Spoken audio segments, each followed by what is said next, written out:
presidente, eu resumiria a minha intervenção numa fala que eu ouvi de um prefeito do PT, não lembro de qual cidade, acho que da Bahia, que é a seguinte: nós prefeitos só queremos do Lula o mesmo tratamento que era dado por Bolsonaro no seu governo. Se teve um presidente que abriu mão de poder, abriu mão de recursos, esse presidente chama-se Jair Messias Bolsonaro. Quando um presidente desapegado da cadeira ia promover a independência do Banco Central, quando um presidente diferente do Bolsonaro, senador Girão, faria a distribuição de recursos da União na ponta da linha para as prefeituras. E na pandemia isso foi possível porque o governo fez o dever de casa, fez a reforma da Previdência, reduziu a quantidade de ministérios, enxugou a máquina pública, reduziu a burocracia. O dinheiro chegava direto na conta das prefeituras e dos governadores. Por isso o Brasil não quebrou durante a pandemia.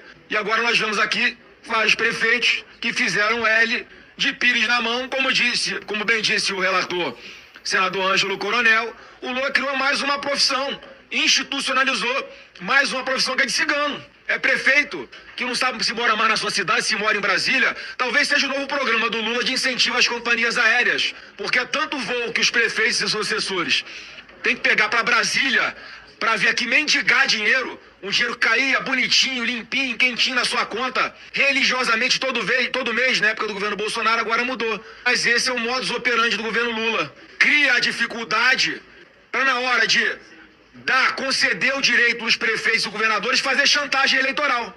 E é o que vai acontecer de novo, se nós não abrirmos os olhos na reforma tributária que está prestes a acontecer aqui no Senado. Mais uma diferença entre Lula e Bolsonaro. Bolsonaro queria promover uma reforma em que houvesse redução de carga tributária, porque ninguém aguenta mais pagar tanto imposto. Aí o governo vem com essa narrativa de uma reforma tributária neutra, que não haverá um aumento global de carga, que a carga tributária global vai se manter, mas na realidade nós estamos vendo que ela vai aumentar significativamente, incentivando a inadimplência, incentivando o calote ao recebimento, ao pagamento de impostos. E esse a gente já viu, vai reduzir, num primeiro momento, o aumento da carga da arrecadação, logo na sequência, há uma redução dessa arrecadação, porque vai todo mundo começar a não pagar mais. Como é que o profissional liberal vai ver a tributação que ele paga hoje aumentar em mais de 200%? Óbvio que não para de pé essa conta, presidente. Então eu quero aqui me somar ao relator Ângelo Coronel favoravelmente ao seu parecer e acompanhando o destaque que será feito pelo senador Ciro Nogueira no plenário do Senado.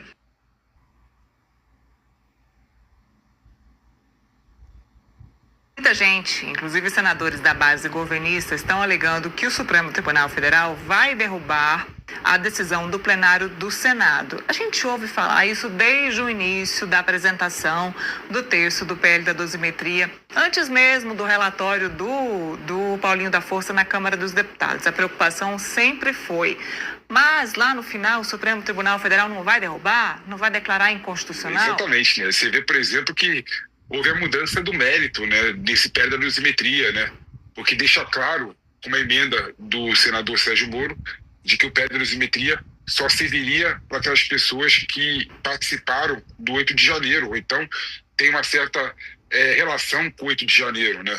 Então, houve uma mudança clara, né, no mérito do projeto e deveria voltar para a Câmara dos Deputados, né, o projeto, né? Mas o Senado Federal, ele resolveu achar, né, ou resolveu defender, melhor colocando, né, que essa emenda é uma emenda de redação, não é uma emenda de mérito. Logo, pode ir direto para o presidente da República para sancionar ou vetar o projeto. Aí você vê, Nila, que é mais uma ponta solta nesse projeto, né?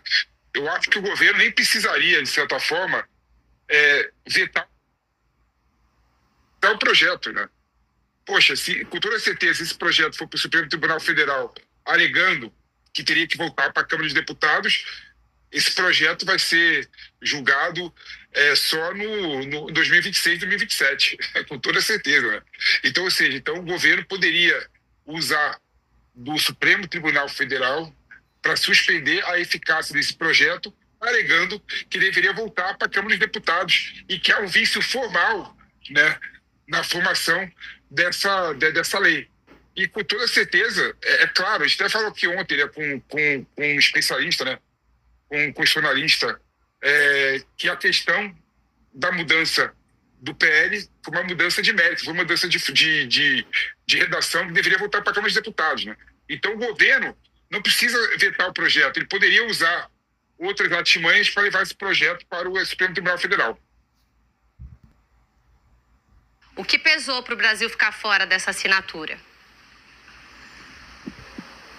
Oi, Isa, bom dia mais uma vez para você também, bom dia para todos. Uma falta de equilíbrio, segundo o Ministério das Relações Exteriores. No entendimento do Brasil, era necessário que esse comunicado fizesse menção à questão relativa a direitos humanos e também relativa à crise humanitária instalada por conta da gestão do presidente venezuelano Nicolás Maduro. Era isso que o Brasil queria que tivesse no texto. Além disso, no entendimento do governo brasileiro, o texto tinha que ter também pelo menos um parágrafo afirmando que a presença de forças militares internacionais no Caribe representa uma grave ameaça, uma forte ameaça à soberania da região. Como não houve menção a isso, à questão dos direitos humanos e nem também a essa presença militar no Caribe, o governo brasileiro achou por bem ficar de fora desse comunicado. Então ele não é signatário